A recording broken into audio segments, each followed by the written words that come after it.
Alright, what would you say your favorite track on Sgt. Pepper would be? And Sergeant Pepper. Could you speak a little bit louder? Thank you. How many tracks are on Sergeant Pepper? I'm not sure. Okay. I'll be quite honest, I don't have a favourite track on Sergeant Pepper. Would you say you liked it all?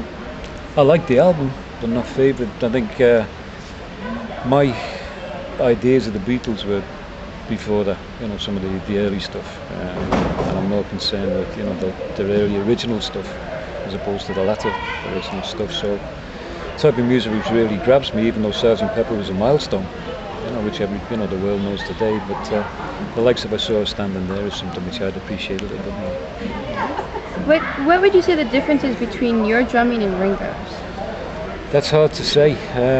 Each drummer has a different style. People copy it, but you don't compare styles with one another. I do a lot more rolls. I play a heavier drum beat, more of a bass drum pattern, or I used to, before sound equipment and mixing desk came in. So it was a much, I suppose you could turn around and say, as the nickname for it was, atom beat. It was a bigger sound, a lot more bass drum, a few more rolls. Ringo was at a time when, he didn't do too many rolls. He was very much the steady beat man. He kept the beat and he held it down. Right. What would you say makes a great drummer? Ooh, timing, feeling, sense, rhythm, and of course a lot of practice as well. Because that goes in. No matter how much you practice, there's always something you can learn when you're a drummer. Have you ever been to Bangkok? No. Would you consider coming there for a convention? I'd love to, yeah. Whether I come by myself or my brother, I'd like to come with my brother because we normally attend conventions when we're doing, solo. But even more than that, I'd like to take the Pete Best Band over to Bangkok. That would be great.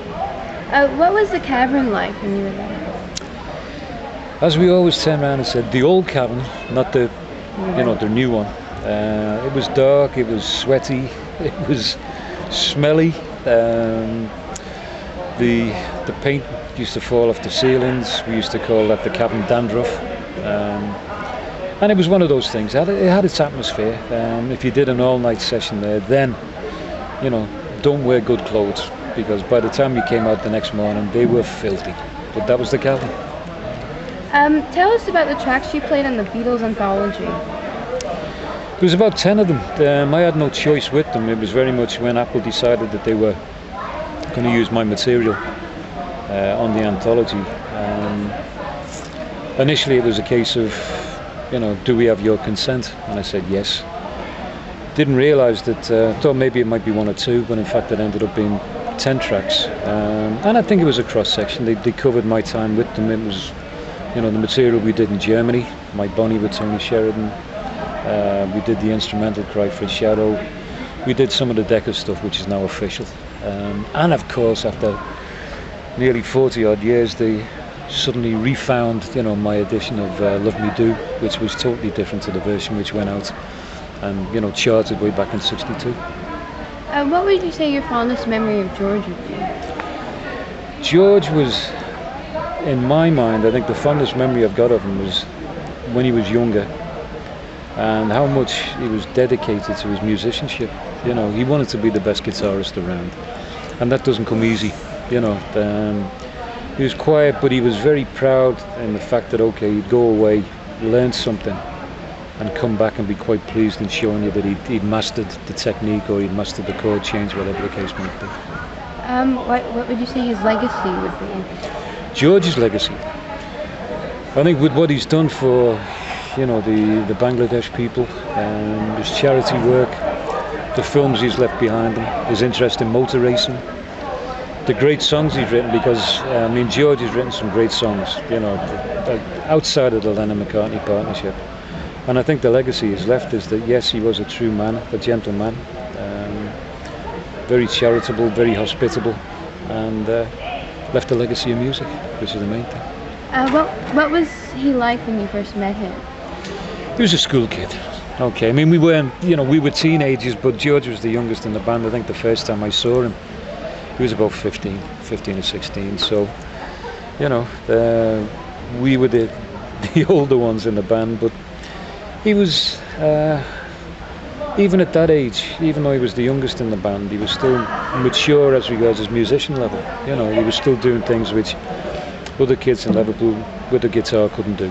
And I think that was, you know, what people noticed about George. How do you feel about his deep spirituality?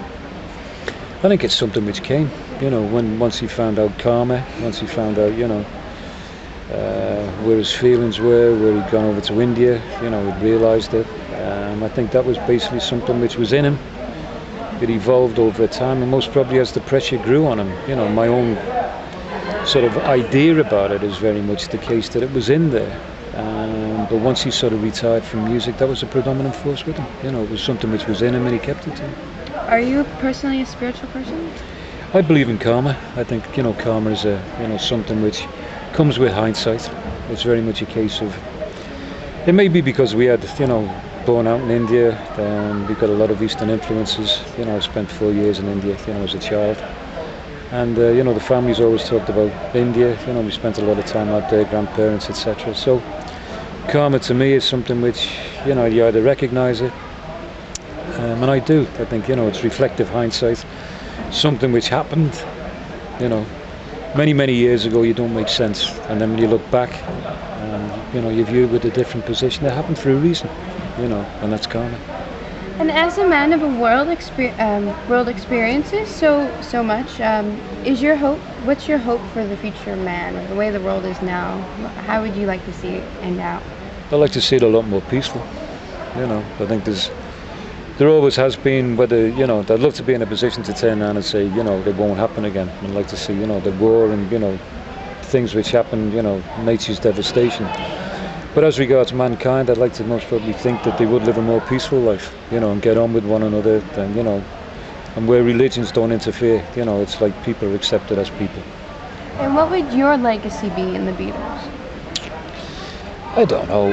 I mean, I let people decide on that. People turn around and say I'm legendary, you know, they'll always have a place in the Beatles. I suppose I was the cornerstone, you know, I was the one who started it off. I put in a lot of hard work, but not just myself, you know.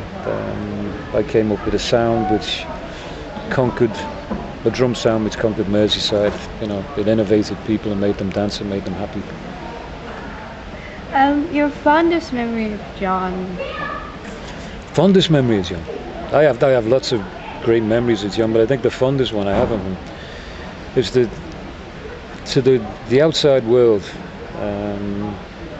John was always the caustic-witted, abrasive, sardonic-humoured, you know, clown, you know, but he could be very bitter, he could be very caustic, but that was his defence mechanism, you know. If he didn't want the public or people to get to him, that would be the John that the world saw. And I was fortunate because my time in Hamburg, and, you know, when I was with them, John spent a lot of time at my house, I spent a lot of time at John's house as well. And I was fortunate to see that, you know, there was another side of John, which was a very tender, a very loving, a very, you know, peaceful side of him. So I've always turned around and said that I was fortunate to see the complete John, you know, in both entities.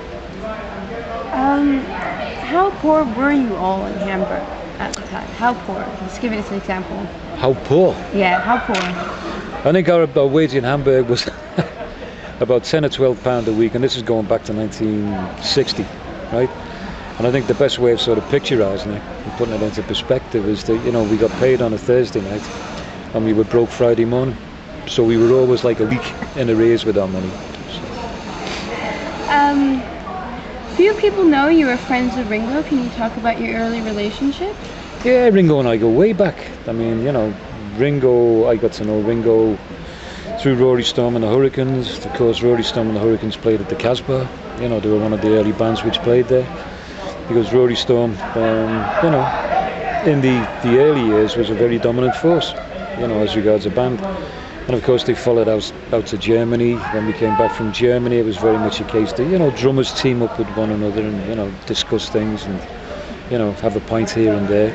And it was like everything else, you know, the Beatles and Rory Storm used to get thrown together in gigs in Liverpool.